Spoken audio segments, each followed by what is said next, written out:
There's plastic in your blood right now. Not a metaphor. Actual plastic. Microplastics. And they're changing what it means to be human. In 2022, scientists found microplastics in human blood for the first time. 80% of people tested had plastic particles flowing through their veins. By now, that number is probably higher.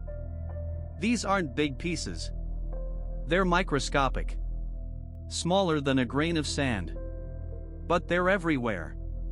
In your lungs. Your liver. Your brain. Even in placentas and newborn babies. You're inhaling plastic right now. About 2,000 microplastic particles every day. From the air. From food. From water. From clothes shedding fibers. From tires breaking down on roads. Every piece of plastic ever made still exists. It doesn't decompose. It just breaks into smaller and smaller pieces. And those pieces end up inside you. Your body doesn't know what to do with them. Plastic isn't organic. It's not food. It's not bacteria. So your immune system just lets it stay.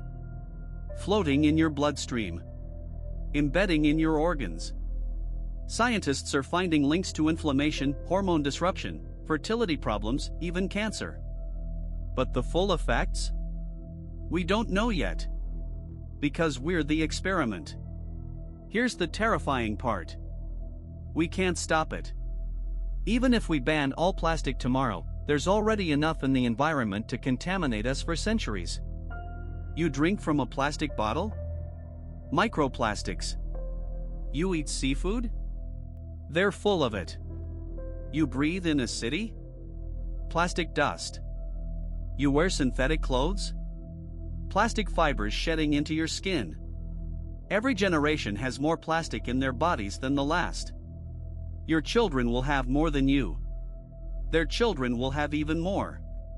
At what point do we stop being carbon-based lifeforms and start being plastic-based? At what point does humanity become a hybrid species? Part organic, part synthetic? We're not evolving naturally anymore. We're evolving through contamination. And there's no going back. The plastic you throw away today will outlive you. It'll outlive your children. It'll outlive civilization. And pieces of it will end up in someone's body centuries from now. You are, quite literally, becoming plastic. And so is everyone you know. The plastic human. That's what we are now. That's what we're leaving behind.